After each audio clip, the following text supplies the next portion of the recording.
Good evening, everybody, and welcome to Pop Go the Writers. Thank you for joining us here on the last ever episode, as tomorrow we're all going to die when the sun disappears and we're going to freeze to death on this third rock in the universe, solar system. Good. Oh, shoot. Wait, I was going to tell you I was in a real argumentative mood tonight, so I really should have said, no, we're not. You're not a scientist. Back off, man. I'm a scientist myself. We've got two topics tonight, and I think Jim's going to be very argumentative on at least one of the two. Both? No, on both. By the way, hello, Ed. What we're going to do is we're going to talk about the casting, potential casting of Julia Garner as Shalla-Bal. This is for Deadline's reporting for the upcoming Fantastic Four movie. And then we're going to talk about the creation credit for Wolverine and Roy Thomas's claim to be co-creator on the character. So I actually talked about it earlier this week on my show. I took copious notes, had so much great information, and then deleted it after I did my show, forgetting we were going to talk about it here. So I will have to go from memory on that. We'll just do what we always do, which is just make things up. So let's dive in first to Deadline's report. Deadline's report is very interesting because they don't come out and say she's going to play Silver Surfer. She's going to play a version of Silver Surfer. And it's a Shalla-Bal for, just to get everybody up to speed in case you're not Silver Surfer fans. Shalla-Bal was his love interest on the planet Zenn-La, where he sacrificed himself as the Herald of Galactus to save Zenn-La and his true love, and was cursed to be away from her and surfing the galaxy because surfing was really cool in the 60s. It sounds Notice good. when Jack Kirby went over to DC and tried to make the same character, he was Black Racer because skiing had become more popular. I think he was better off with surfing. So, but in a series called Earth X, a alternate version of Earth, Galactus was killed. They realized that he kind of played an important role in the universe, and they convinced Franklin Richards, the son of Reed and Sue, to take Galactus's place. And Franklin then decided, because it was Silver Surfer and the High Evolutionary who convinced him, to imbue the power cosmic upon Shalla-Bal, so she and the Surfer could then travel the spaceways together. And that's where the female Silver Surfer comes from. I think there's also a What If series episode out there of what if Shalla-Bal had become the Silver Surfer. Mm-hmm. So there is this thing.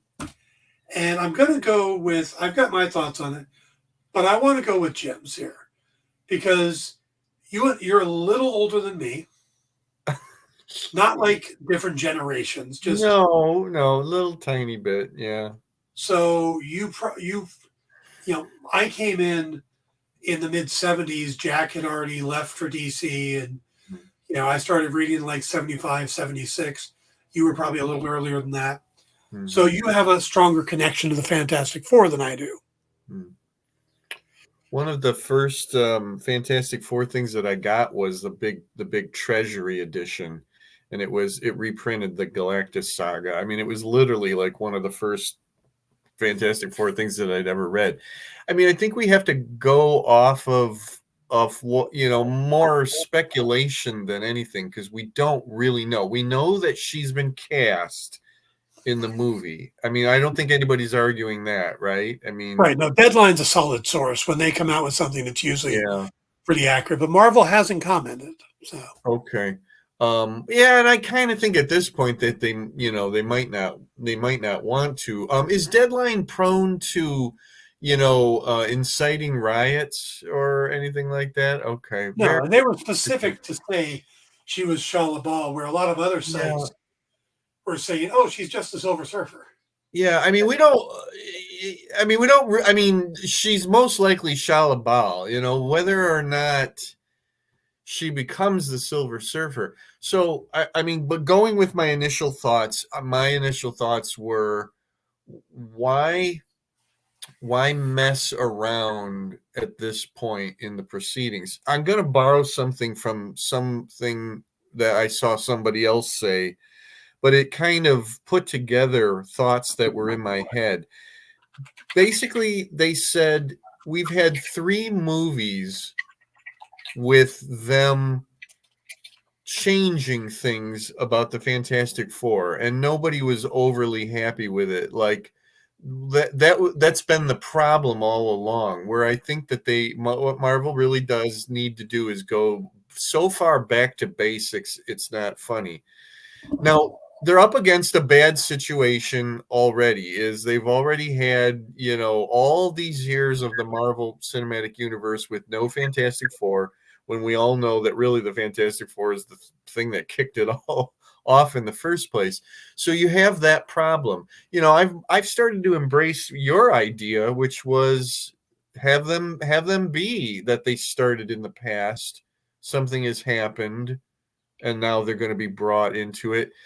This whole thing makes it sound more like we may get some other universes Fantastic Four, i.e., like in I want to keep calling it Mountains of Madness, but it's Multiverse of Madness. So I mean, it really just sat with me the wrong way, and a lot of that it's because I'm a Jack Kirby fan. Mhm. The Silver Surfer is considered to be one of the most iconic things that he created, and for the most part created by himself. I mean, that it came, the image and what he did and all of that came from Jack. The famous story about Stan didn't know anything about it until he saw it in the artwork. Yeah, you know um but it's also Stan's favorite character to write. Yeah, He and I wrote and him I as get such. that, which is kind of cool too.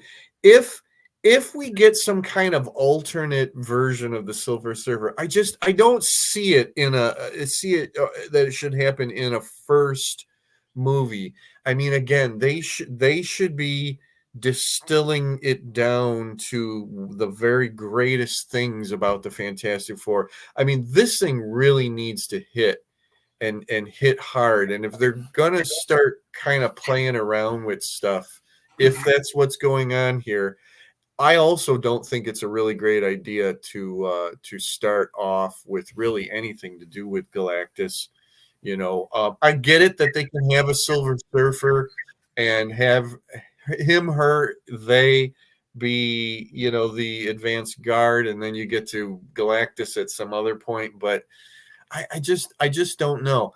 I mean, yeah, I guess they could be saying like, "Oh my God, we have so many males in this movie, and we have one female.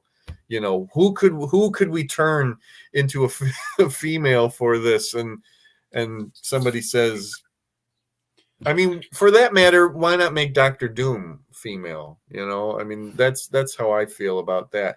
I think in many ways, if they're going to have it be a female Silver Surfer, it's kind of does Jack a disservice to have such a huge iconic character of his, be like that the first time. And I get it. We saw Silver Surfer in one of those movies. But that's where I'm at right now. I mean, I'm kind of hoping that there's a lot more to this than's going on. I mean, it could be such a minor role. I hate to say this. I don't know. How big is she as an actress? I don't really know her. 3 Emmy nominate or wins, a fourth nomination. She was Okay. big on Ozark. She started doing movies. She's got a couple big movies coming up. Okay. She's considered a rising star. So you don't have her in a movie without giving her a significant role then. Right. I would assume. Then yeah, that to me that spells doom, and not with a capital D.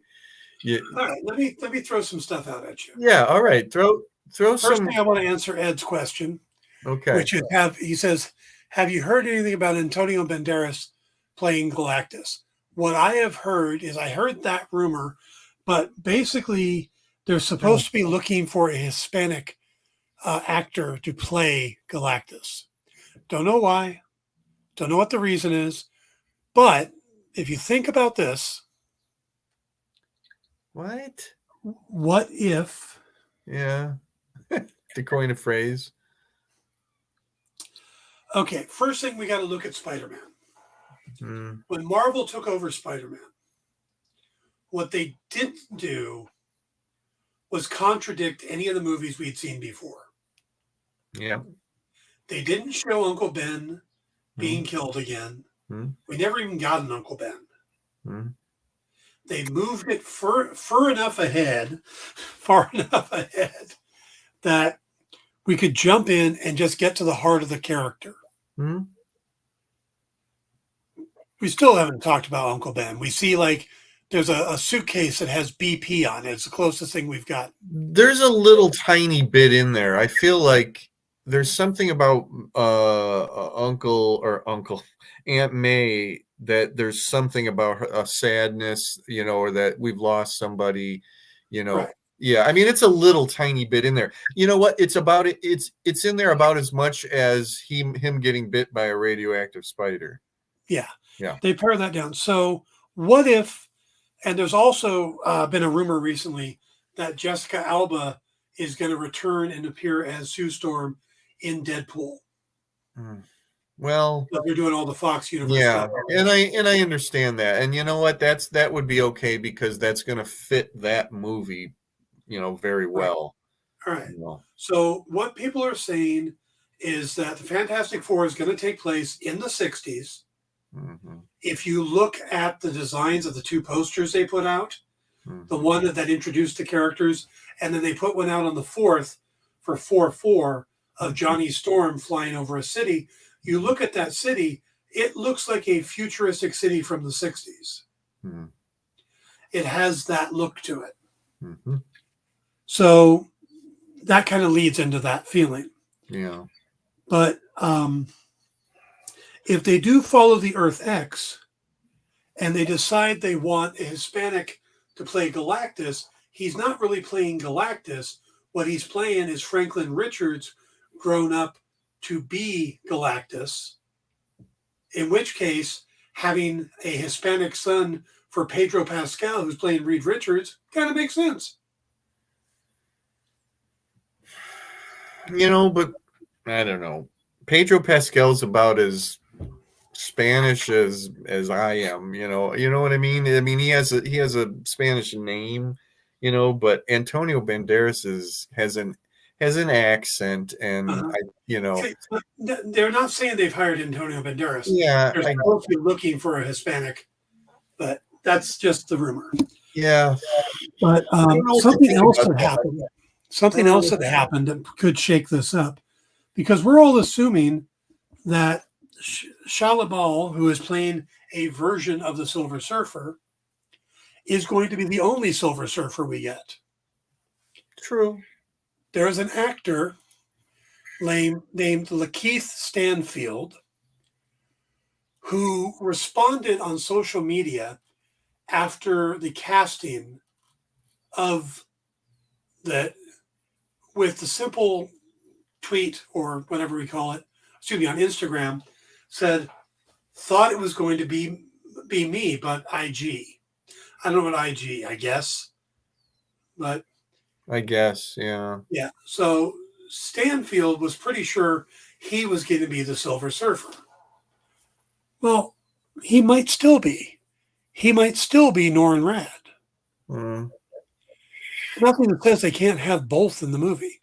If they're doing an alternate universe and they want it to be something very unique and very different, with the idea that either is the planet Earth's going to get destroyed, or an incursion starts and they end up on this Earth, Mm. which is the direction they're going in bringing the Fox stuff in Mm-hmm. and building up the Secret Wars, then it really doesn't matter what they do with the Fantastic Four, because it's going to get, the whole Marvel universe is basically going to get a soft reboot by the end of this phase, or by the end of the multiverse saga. Dan, with me, I think it just hit poorly on somebody like me who's already kind of checking out on this movie, that I've waited so long to get a good good Fantastic Four movie. We've waited so long for this rights problem, and then many things have happened to delay this movie, that I go back to what I was saying, that to me it really should be as pure comics, as you can get, acknowledging the fact that they have to now insert this group of characters, into Yeah. everything. I don't know. I just say doing alternate anything at all at this point just feels like a big mistake to me. They should be telling audiences who are not comic book fans, all of why the Fantastic Four and everything that's connected with them is so great. Why is it such a wonderful thing, and not mess with it? Maybe they are going to do that. They're just going to do it with an older group of Fantastic Four, a set of Fantastic Four, Reed and Sue, that already have kids. Yeah. No, you know what? That's okay. Honestly, I'm not expecting the origin in this, other than it just somehow being, reference. We'll go back to Spider-Man. It's the same way. It got very, very slightly referenced because they knew that everybody pretty much knew it by that point. And whoever didn't can easily be said, oh yeah, he got bit by a radioactive spider. End of origin. They got struck by cosmic rays. End of origin. I'm all good with that. It's when if she's the only Silver Surfer, you get this one chance with Marvel Studios to have a Galactus and a Silver Surfer. If you're going to bring in the real ones later, but I don't know. Starting with alternate versions, I just don't get it. I've talked to a lot of people who aren't comic readers, like I said. Yeah. And they look at some of these movies, and it's like they see Batman, and they're like, oh Christ, a new Batman. Do we really have to see the Waynes killed again? Oh yeah. No, I totally get that. Yeah. Yeah, because everybody knows how that goes. Do you need to see Superman coming to Earth as a baby in a rocket from Krypton? Yeah, James Gunn said that Superman is not going to be an origin story. Yeah, that's great. If it's a brand new character nobody's ever seen before, but Fantastic Four has been 3 major movies already. Silver Surfer has appeared in one of them. Galactus has appeared in one of them. Dr. Doom has appeared in all of them. Yeah. So what you do is you pan down a hallway wherever, and there's a few framed newspaper pages on the wall, and it tells the origin story of the Fantastic Four. Famous scientist launches rocket. They're lost. And then return to Earth, whatever, and then the Fantastic Four are new heroes. I mean, that's all you really need to do. If they do Galactus, do you think he'll have the big funky purple pink helmet? I think there'll be a version of it, because I mean, it doesn't have to be. It's purple, but it doesn't have to be that. But you can still do that helmet, But I think they'll probably follow it. They'll probably make him look a bit more like a Celestial, and might even make him a Celestial, like a renegade Celestial, to kind of tie into the universe they've already created. You know what I would have much rather heard the news of this actress being cast as Alicia, you have a really, really wonderful female character that's already part of this concept. She's Mhm. blind.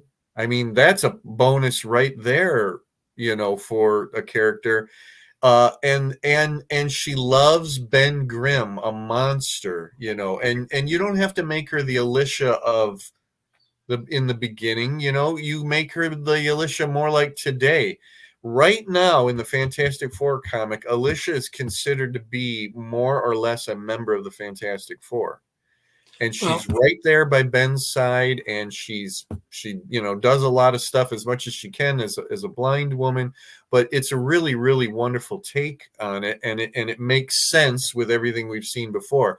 I mean, that's where I would have gone with a focus. You would need another female character, great, you got a perfect one, for audiences today, is that she's handicapped, and yet she's a very strong character. um i I don't know. yeah, With Fantastic Four, I was really hoping for a more earthbound adventure, and that's what I think the problem with the Green Lantern movie was, is that it was basically 3 movies, and they had sort of an earthbound plot, and then they had the whole thing with Parallax going on also, and maybe those should have been 2 separate movies. It was like too much for the first Green Lantern movie, and that's why we never got a second Green Lantern movie. They need to learn from other people's mistakes. well, I think if they cast Alicia, if Marvel follows suit with what they've been doing, they will cast a blind actress. Yes, yeah, So, and that's fantastic, if you'll pardon the pun. And I fully, I can't remember. I mean, has Alicia been in the movies? I only ever saw yeah, the she was in first. both of the Jessica Alba ones, played by Kerry Washington. Wow. See, I only ever saw the first one, and I was so put off by the first one that I didn't go see the second one, and I certainly didn't see that third one because I could What tell it put was. you off about the first one? It just, nothing was hitting right to me, and I was really put off by Doctor Doom in that, Okay. for one thing. Um, I think we've talked about this before. The idea of Reed being part of the space race, yeah, totally early 1960s. You cannot do that anymore. But if I remember correctly, they were on like a space station or something like that. I still think you can have some kind of space rocket mission Hmm. that is still trying to do something. And what was it? Was there even a rocket in the third movie, or was some kind of like other dimension? No, they basically went through a portal to uh to the negative zone. Okay, But instead of Doctor Doom, they should have gone with the Nihilus, yeah. and then probably would have been a better movie. I'll admit this. This is all becomes very minor if they can't get Doctor Doom right. If they're gonna do Doom, they've got to look at they've already messed with it a lot, twice. I mean, what was he in the third movie? Like he was like a blogger or something like that. He was a scientist that worked with them on it, Okay. but yeah, I know he was in that first one, but even then, that was no, no, yeah. no, I no, have not liked the handling of Doom in either movie, either sets of movies. no. But I did like the team that made up the Fantastic Four in the first 2 movies. I did not like anything about the second movie. Well, The second one. I walked away from the first one. Of the 4, the one that I liked was Chris Evans as Johnny Storm, and as a comic book fan, he's my least favorite Fantastic Four member. I don't give a damn about Johnny Storm, and here I walked away going, oh yeah, they pretty much got that right. I was so disappointed in how is it Ian? Is it, you say Ian Griffith? Like, Uh-huh. I was, because I love Reed Richards. I mean, Chickless was okay as Ben. I didn't care for the look of him too much, but it wasn't too. And I really, really disliked Jessica Alba as Sue. Really, just I don't know where that came from, but I think I was encouraged by the casting of the upcoming one, and now I'm kind of like, it was like 2 steps forward, 3 steps back. But I'll wait and see. I doubt if I'm not going to go see it. I mean, I've seen every Marvel Studios movie. I'll go see Deadpool 3. I think we have to wait until. My point is that with guys like Lakesh Stanfield coming out going, I thought that was going to be me, Lakeith, Yeah, and the fact that Deadline was so meticulous in how they announced the casting that I think there's a lot more here that we're not seeing, but I okay. think we'll get more of it when it comes to D23 in August. Yeah, I agree.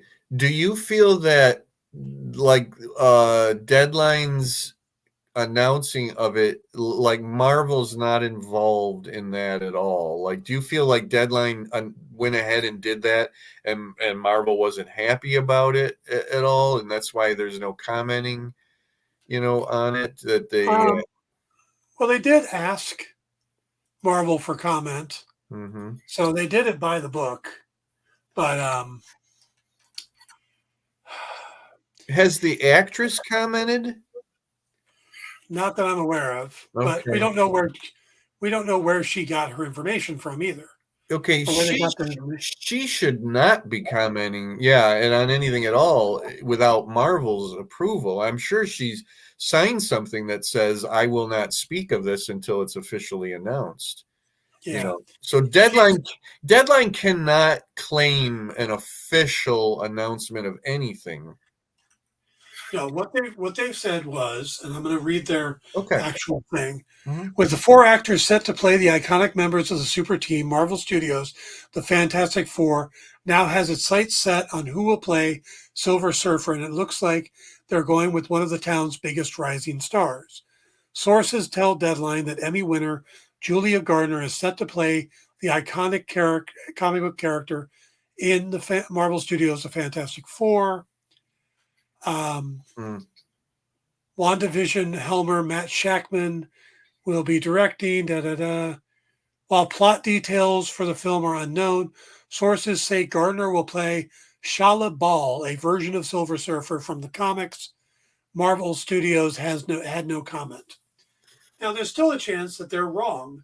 They heard Shalla-Bal and Yeah. they looked her up, and the first thing that came up was the picture of her as the Silver Surfer. That's very true. But I mean, this only really works. I mean, is Deadline prone to going to press with things that No, they think is right? they Okay, don't do rumors. They do solid sources. okay. So they're I'm sure it's a case of this is jumping the gun as far as Marvel is concerned. right. I'm sure they weren't real thrilled, with it. For months there has been rumors that Silver Surfer was going to be a female, Hmm.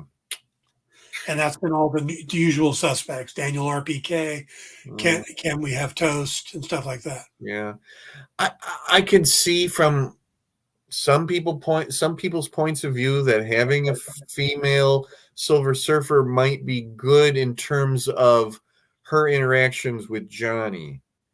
Then you get, maybe there's an attraction kind of a Yeah, thing there, or whatever. but they could have Because, just used Nova. huh? They could have just used Nova. Well, absolutely. And I thank you for bringing that up, because I totally forgot it tonight, but I was thinking of that then. I think I screamed at the screen once when I first heard this whole thing, like, you have Nova. Like, if you really want a female Herald of Galactus, you have Nova. So, Unless they're so completely taking the entire idea of Nova, the original Nova, and then just grafting on the character, and calling her Shalla-Bal. Maybe, I don't right, know. but I don't think they would use the name Nova No, because there is plans to do a Nova no. series with the guy tied to the Yes, and that's exactly right. The writer, whoever, somebody may have said, there's a really interesting thing here where there was Frankie Ray, and she was dating Johnny, and she had a fear of flame, blah blah blah, and she eventually becomes a Herald of Galactus. And they said, "Oh, a female Herald of Galactus," and then someone said, "Well, we can't use Nova." Yeah, and Frankie Ray actually appears in the second Fantastic Four movie.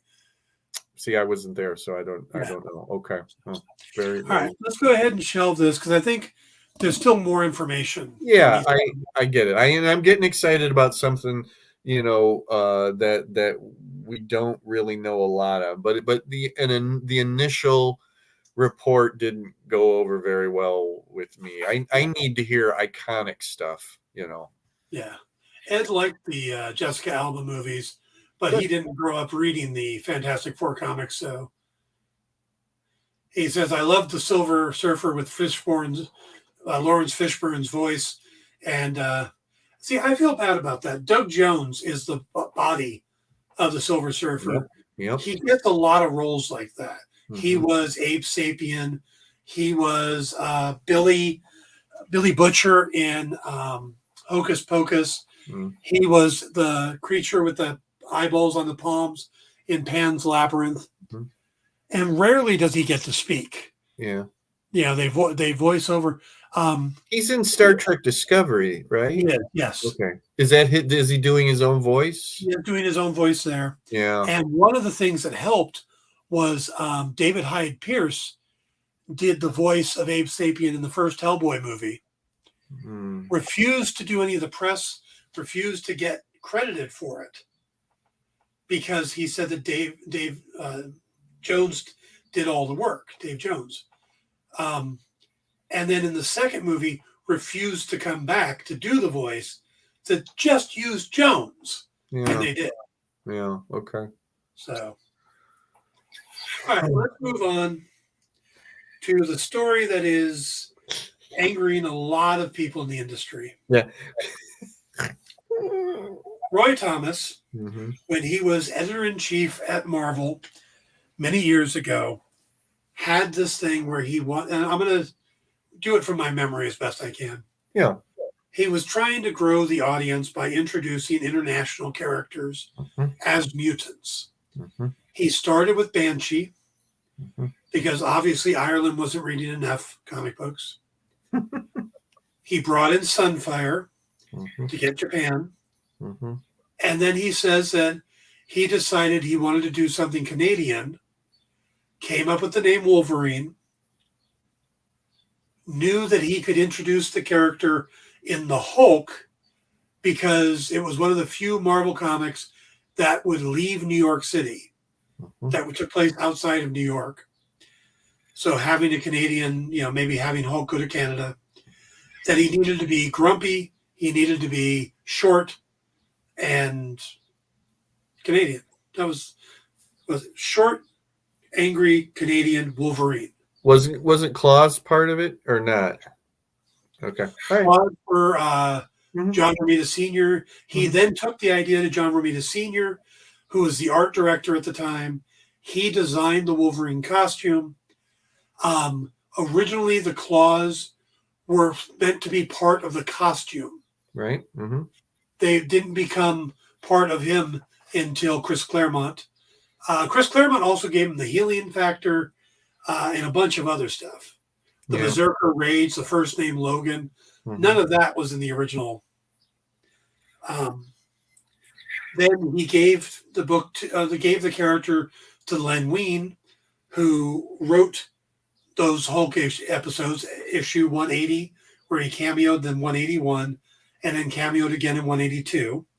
Herb Trimpe. So the Trimp or Trimpy? I never get that right.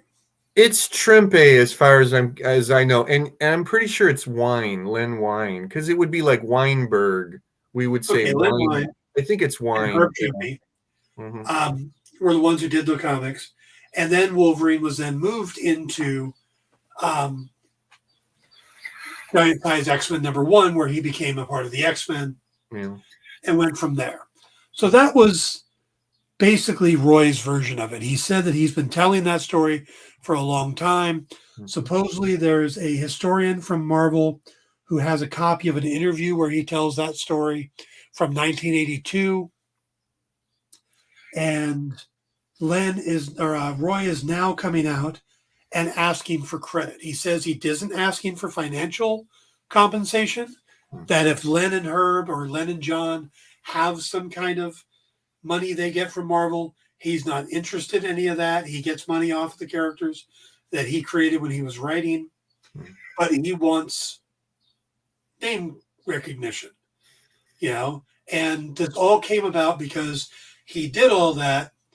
Marvel is going to credit him in the upcoming Deadpool and Wolverine movie, saying Wolverine created by Roy Thomas, Len Wein, and John Romita Sr. Mhm. And they called Len's widow to let her know so it wouldn't be a shock when they saw the theater. She, of course, told to Bobby Chase, who they're good friends. Bobby Chase posted about it. Bobby Chase, another editor from Marvel. The major response has been very negative towards Roy because as an editor, you are constantly giving ideas to your freelancers and they don't normally get credit. There's a specific example people are citing of the Vision, who Roy Thomas and John Buscema are credited for creating the Android version. But originally, Roy had wanted to, and Roy tells this story in the Forbes article, that originally he wanted to use the version of the Vision that they had back in the Timely comic days, the one created by Jack Kirby. They wanted to bring him into the Avengers. Stan said no. We're not sure why he said no. But he said, go ahead and use the Vision's name, but make it an android. And that's about the equivalent of what Roy Thomas gave Len Wein. And people said, well, then Stan should get co-creating credit on the Vision. And Roy's like, yes, he should. So that part didn't work out as well. Yeah.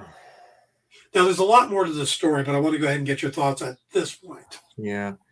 This is such a mixed bag, and I have a lot of emotions, I guess, and thoughts about this because it's kind of sad in so many ways.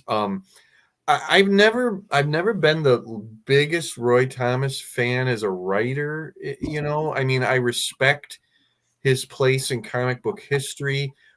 He kept the Justice Society of America alive, as far as I'm concerned. I owe a lot to him for that because he loves the Golden Age characters. And he really was Marvel's second editor-in-chief. I mean, he was, Stan's handpicked, second banana, to the point where Kirby even made fun of that later on with Funky Flashman and House Roy. But I think one thing that's like everybody should remember is none of us were there. We have to remember that we're listening to a lot of he said and he said and he said. None of us were actually there at the moment of creation and know exactly and can swear exactly how things went. I get it. There's not precedent, for the role of the editor. That's a whole big conversation right there. Should that be part of the conversation now? That's a really tough one because I have always credited Shelley Mayer with being a co-creator of the Justice Society of America, when really he was the editor and he was the one that fostered it, to go forward. He's not usually credited like that because he was the editor. Real quick, Ed, that link takes you to picture the original Vision. This was an alien that was created back in the 30s. This was not the android Torch. Yeah, the Torch's body was used supposedly. Arcus or something like that, and he was from the smoke dimension. He was able to come forth through smoke. It's an interesting character, but it's completely and utterly different from the android. But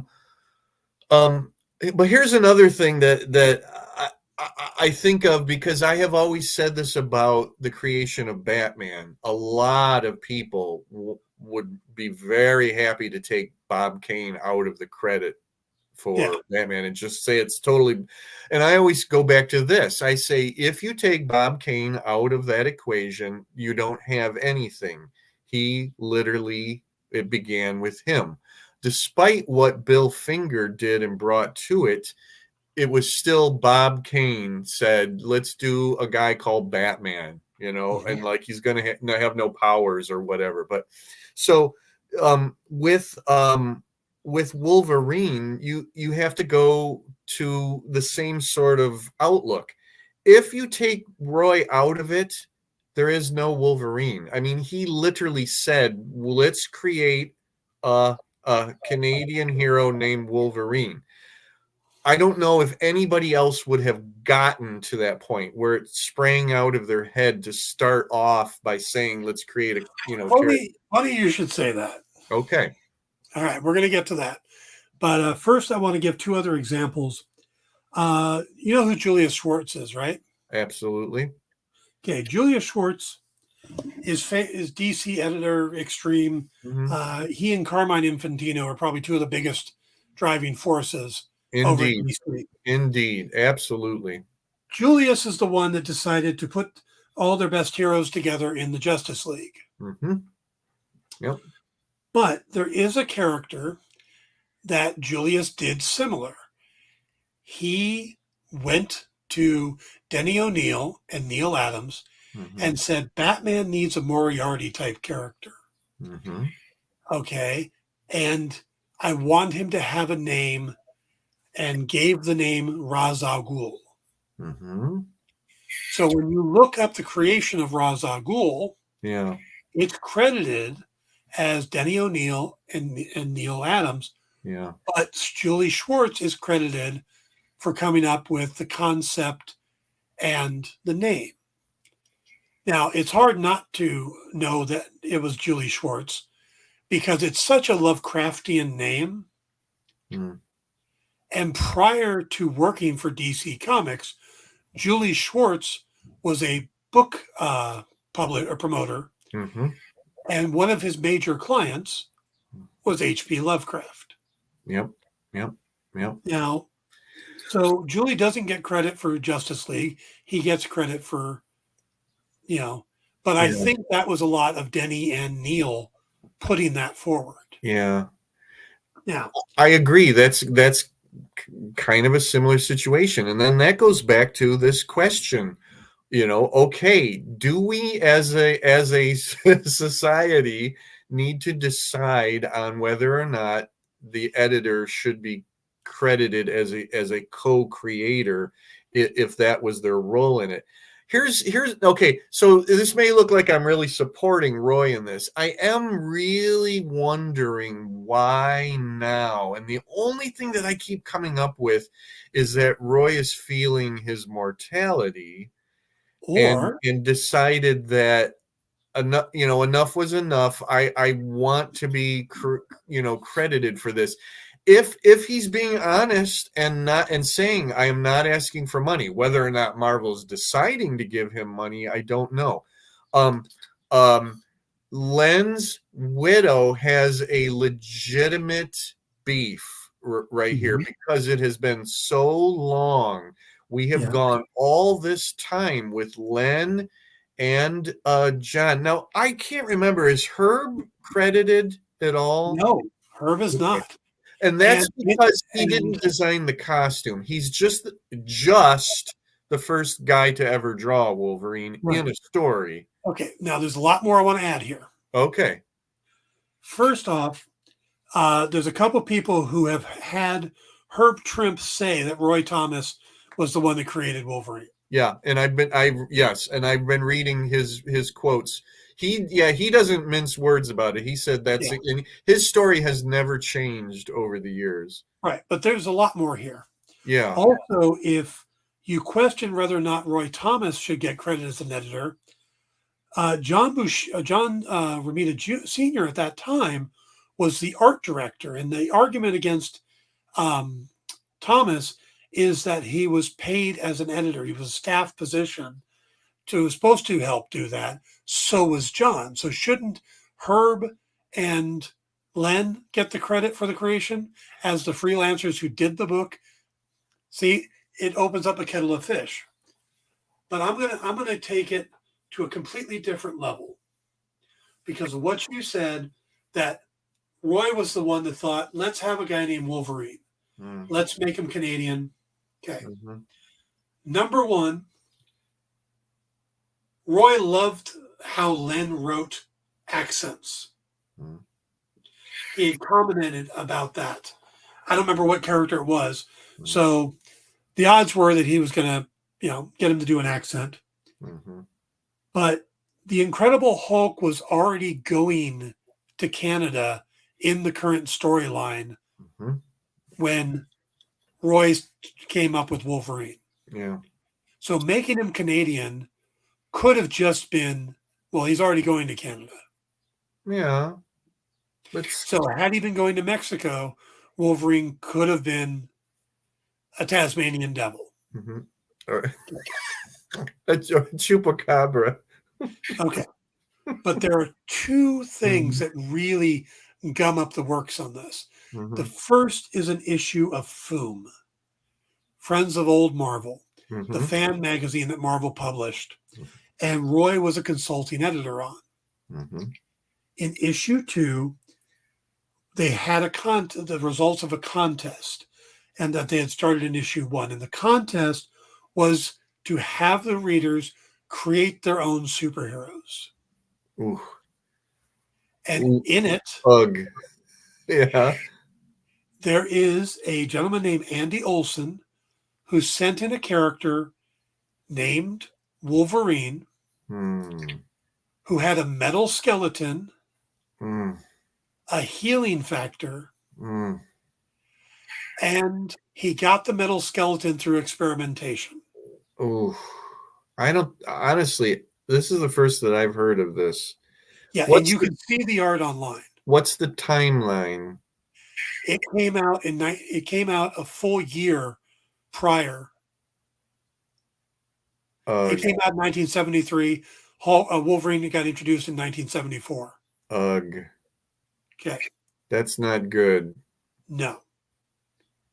So that's one. And you might go, okay, yeah, Roy was consulting editor. Maybe they didn't run the characters by him. Please. They ran the characters by the editor-in-chief to see who'd win the contest. Yeah. Okay. This is why a major company should never have a contest like that. They wouldn't do that today because of things like this, It's probably why a major company has never done a contest like that since. Yeah. You just don't do stuff like that. And even some of the costume looks a little bit, tiny bit. Not, it's a stretch, but yeah. Okay. The second thing, do I have these images? I had them for something else. Has that person ever said anything over all these years? Yes. He actually did an interview with Bleeding Cool back in 2014 and talked about that and how he felt slighted, but, wasn't anything he could do about it. He wasn't going to try to pursue it then. Right. Yeah, he might have had a leg to stand on. That doesn't look good for Len then, you know what I mean? Well, there's a second thing here. Yeah. Also, well prior to the character appearing, Dave Cockrum. Dave Cockrum was in talks to take over the X-Men books as the artist. The Giant-Sized X-Men was in discussions, and that they were going to introduce a bunch of new mutants. Dave, of course, pitched different characters that he had already created. Famously, Nightcrawler is one of them. Yeah. Okay. If I'm not mistaken, part of the Legion of Superheroes at first. Yeah. There was a group of villains that he had created for Legion that he was going to try to put into Legion and never got a chance. There's a drawing of them and all the names and stuff. One of them was a character named Tyr, Tyr, and he would get used later on. There is a Tyr, I believe, in He's a Marvel or Legion. DC. He's Yeah, a Legion of superhero villain. Yeah. yeah, he got into there. Yeah. There is also a character named Wolverine, a Hmm. feral looking guy with very similar hair design. Hmm. So, Dave, of course, has passed, Hmm. but he said that when they were talking about doing the X-Men, putting in New Mutants, he showed that piece of art, and you can find that online too, that piece of art to Roy Thomas, told them all about the characters. So those are two different things that happened just prior to Roy suddenly figuring out, hey, we should have a character named Wolverine. Yeah. And in a way, he kind of borrowed from both of them.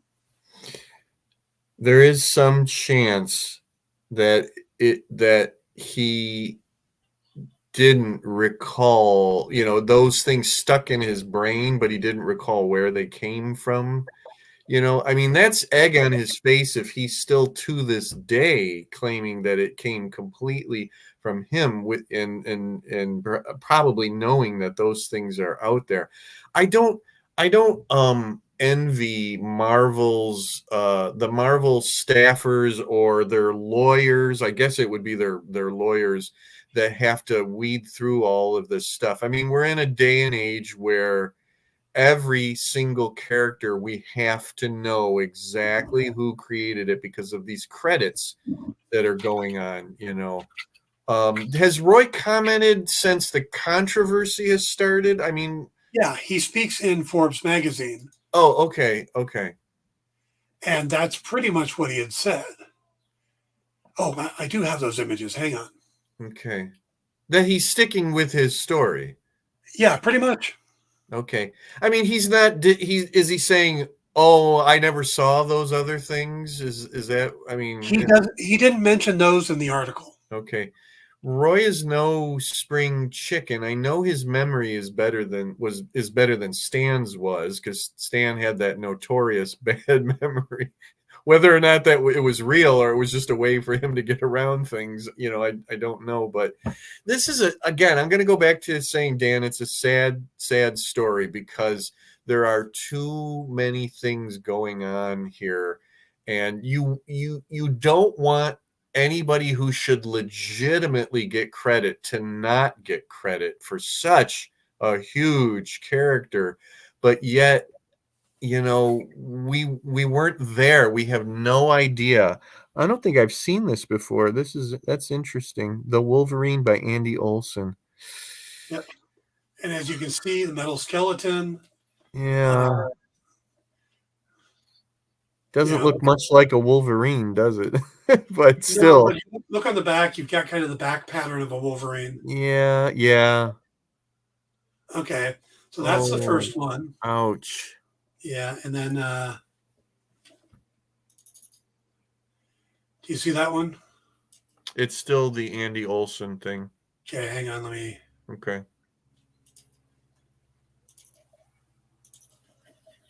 Wow. But they're so deep now into Len's credit that to try to add in somebody else, and I get it, and I should have said that. I get it that why everybody's upset about it. Yeah, okay. Tyr here, that's Tyr with the mohawk. That's Yeah. exactly how he is in DC.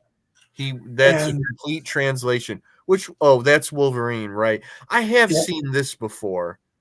And you know what's interesting? The girl, that outfit is sort of like Necra, a character named Necra, Yep. that's in Marvel Comics. Yeah, And then look it down here. that doesn't help much. 1972. That doesn't help much. Nope. Um, Not, you do. I doubt if we know. Do you know when Len and Ramita Senior were given official credit on Wolverine? Just recently. It really? Yeah. Huh. Well, no, I'm sorry. Len and John got it almost immediately. Okay. Okay. So it's so all along they, okay. Yeah. Yeah. So, and the thing is that Roy could have asked any of the time to do that for credit. That's He what I asked. don't get. That's the part that hangs me up as far as, Roy. Well, you know what happened last summer? Remind me. John Romita Sr. died. Yeah. Okay. What the And things that you're saying is making Roy look pretty bad right that's now. why it's such a controversy. Yeah. And you don't want to think bad of these guys. These guys are responsible for so much of what we love today. So much. I mean, again, Roy is one of the hugest figures in comic books. You know, Yeah. um, it's really hard. And Len is so prolific. It's not funny. And Romita Senior, my God, is Romita Senior. One of the greatest designers. Mhm. In all of comics. He designed the Punisher, if I'm not mistaken. So why did Roy wait till now? Yeah. By the way, Yeah. Ed, I just put the link in chat to the Andy Olson interview that Rich Johnston did Okay. 10 years ago. Okay. Do you subscribe or not subscribe to my idea of putting forth that Roy is feeling his mortality at this moment? He's no spring chicken. He's up there. I think he's 82. Yeah. And that's possible. It is absolutely possible. Yeah. And maybe he's felt that way the whole time. Mm-hmm. And maybe John wouldn't go with it. Yeah. Or maybe John was afraid that, he'd lose credit, or I don't know. Yeah, and I mean, it could have been spurred on by the announcement of Deadpool and Wolverine, the movie, that Yeah. Roy just said, oh, my God, here we're going to have another Wolverine movie, and my part in it. Roy, God love him, has never been short of ego, Isn't his magazine called Alter Ego? It's called Alter Ego, yeah. But he's never, he's not a shy guy, he's not Jack Kirby. As far as Jack was fairly humble. I mean, he Yeah. did want credit for things, but he was pretty humble about it. And really it was Roz, his wife, who really pushed him along. She was very outspoken and really drove him to go after certain things. So I mean, I don't know if Roy has somebody, his wife maybe, who's kind of pushing him along, like, do it now before you're gone. Yeah. I hope that, I don't know how at this point they can come up with any kind of good solution other than just saying, Roy, no, we're not going to do this. But it does. Now it opens up that door. Anybody who's an editor who was the germ of an idea now will have a legitimate avenue to argue for co-creator status and money. Yeah. Yep. Wow, it's a rough one. I mean, again, I'll say it again. You really just hate. I hate stories about strife between comic creators. I mean, that's a Pollyanna sort of view, but I hate this. But it was from a day and age where stuff was just not recorded, and things came kind of from all over. It's not real cut and dry. I mean, it's not the Stan and Jack situation. Fantastic. Well, don't get me going on that. That was maybe a bad example, because now people argue that it's completely, but that's BS. I mean, it's Stan and Jack, Yeah. See, my attitude is that, Silver Surfer, was he popular because the design that Jack came up with, or was he popular because of that and the angst that Stan Lee wrote him with? Yep. Supposedly Jack was unhappy with the voice that Stan gave the character. That wasn't how he saw it. But it's that same voice that connected with all the college kids Oh that my turned that God, character yes. popular. Yeah. Yeah. It's It's like, one you know, it's one of those times where Stan's flowery dialogue really came into play and really made that character, yeah, it's like Steve Ditko. Uh-huh. Spider-Man would not be as popular if he wasn't telling the jokes and dealing with all the problems he dealt with. Yeah. And that's not how Steve wanted to write him. And that's a really good example because there are said to be precedents for Spider-Man that Stan may have been exposed to at different times and then kind of pulled out of his head, but thinking that it came out of his head unbidden, when really he did have these things that he saw or heard through the years and that led to it. Yeah. And then you look at both Stan and Jack, and you say, or Steve and Jack, Mm-hmm. and you go, okay, well, what did they do on their own? Mm-hmm. Are their books that they wrote as celebrated as the books they did with Stan? Yeah. And they're not. The characters tend to last, but nobody goes back and go, oh, you've got to read Steve's original Creeper. Mm-hmm. It's the later stuff they did with the Creeper but the design is what's cool. Yeah. You know? Has anybody from the Romita estate said anything about this? I haven't seen anything from the Romita estate or the Trempe estate, but like I said, Len's widow and Roy are the ones who've come out and talked about it. I would not argue for Herb to be a co-creator because if that costume was fully designed by John Romita, Senior, then that doesn't really give Herb very much to go on, And I think even to the end of his days, he wasn't arguing that he should be a co-creator. I think he was pretty much no, this, and this, and I was there, and I drew the right. issue. He wasn't asking, yeah. But also you got to wonder how much of what made it to the page in those Hulk issues were what clicked, and how much of what we like about Wolverine or care about Wolverine were the things that came later on. Yeah. I could see it if like Herb was the first one to draw Wolverine with his palms up and the claws out, standing, like this, like he's going to scoop, like that, or this thing, I mean, we're getting into weird territory then where you say what's iconic, what did what, Even the costume, because if you think about it, the character debuted in 1964.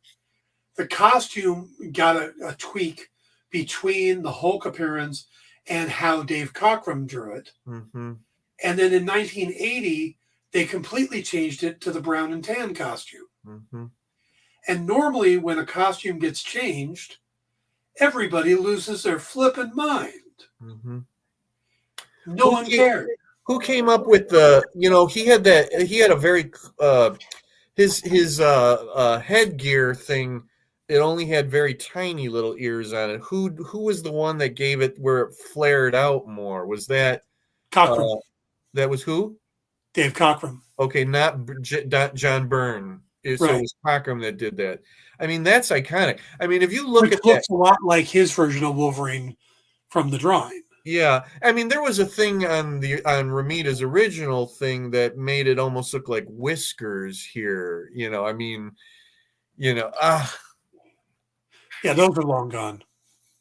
Yeah, I know. It's just I don't know. I can't fully support Roy, and I don't know. I can't fully support Len's widow and I'm sure that hit her like a ton of bricks falling on her. I totally get it, it's almost a conversation that the entire industry and fandom has to have, about this crediting thing. I'm sure that all the lawyers have it's probably even written out, these different standards, and they sit and go through them one by one. They probably have to question people, go through all of the evidence, and all of that, and then come up with a solution. A But bunch of people have come out, former editors and stuff at Marvel, yeah, Larry Hama being one of them.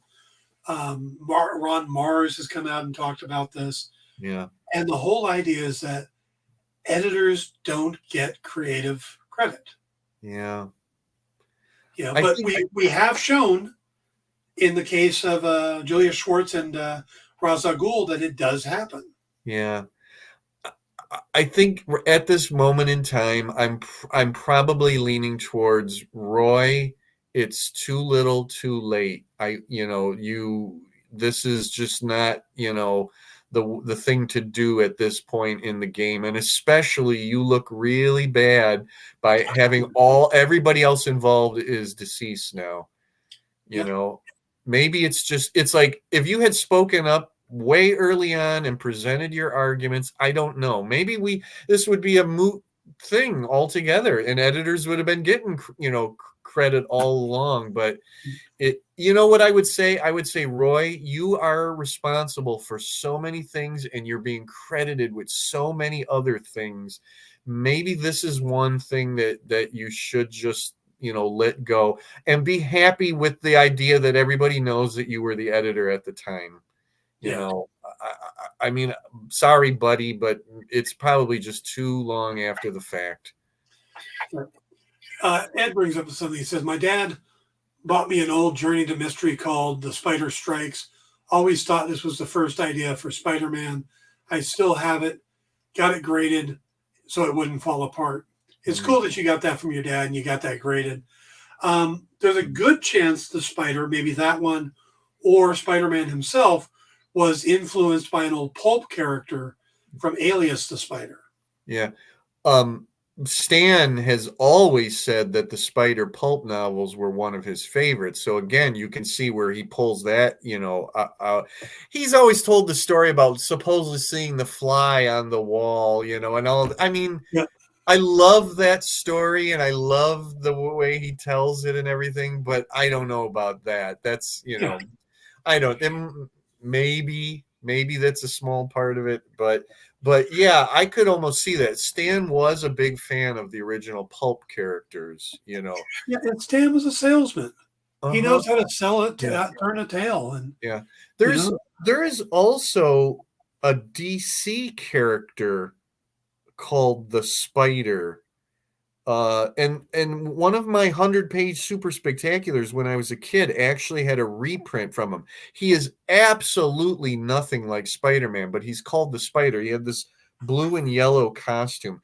Many, many, many years later, when they were dealing with a team called the Seven Soldiers of Victory, I think this might have been Jeff Johns, and the Golden Age Green Arrow was part of it. So in modern times they had to find a replacement for him.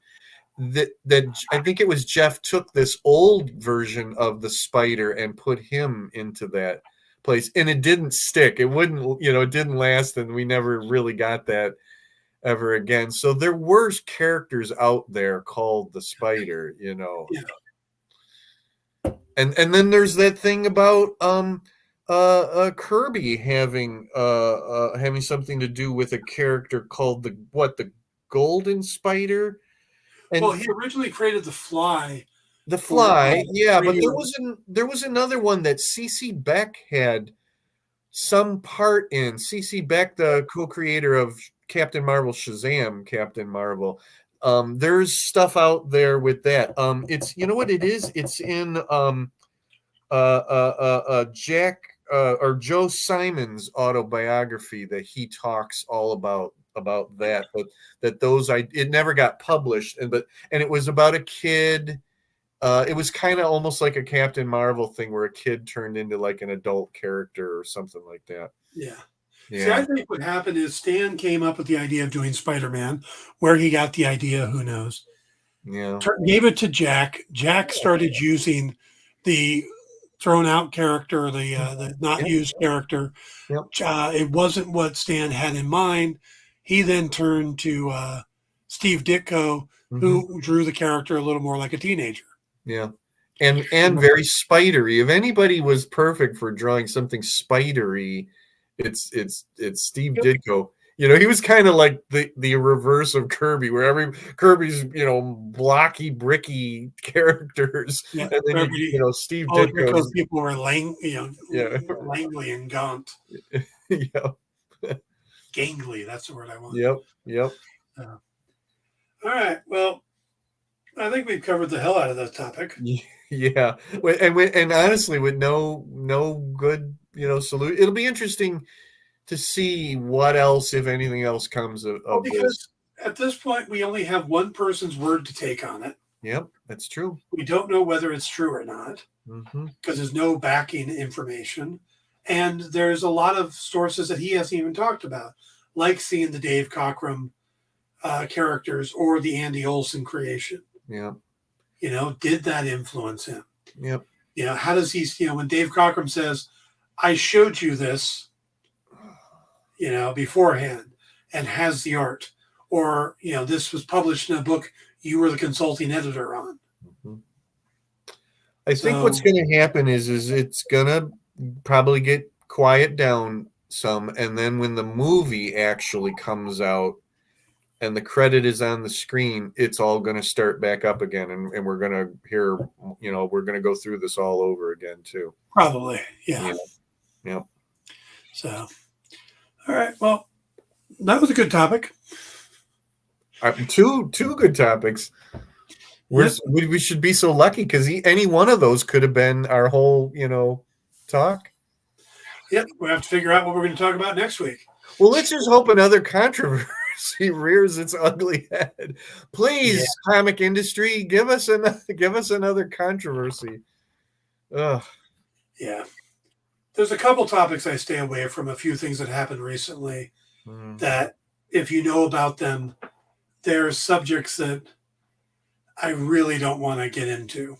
I know one. I think I know one that you're thinking of that I had to look into because I kept hearing about it, and I still don't really know a lot about it. But it's an ugly story. Yeah, and it's best, left to the people that know more about it. So, Ed says, "Fun show. Love talking with you guys. Thank you for having me.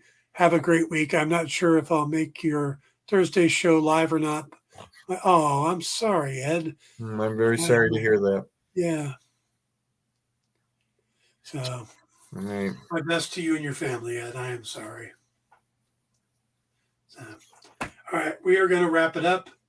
Thank you all for tuning in. Thank you for the likes. And if you haven't hit the thumbs up or likes beforehand, please do so. If you're new and you haven't subscribed yet, please hit that subscribe. And we will be back next week. I will be back Tuesday with news, Thursday with a full show. Bunch of news already breaking that I'm putting together for Tuesday's news show. And we'll go from there. So have a great week. Remember, tomorrow, the eclipse. If you're in the path, avoid Jim. He's going to be very upset. Because I am in the path. And everybody, have a great week.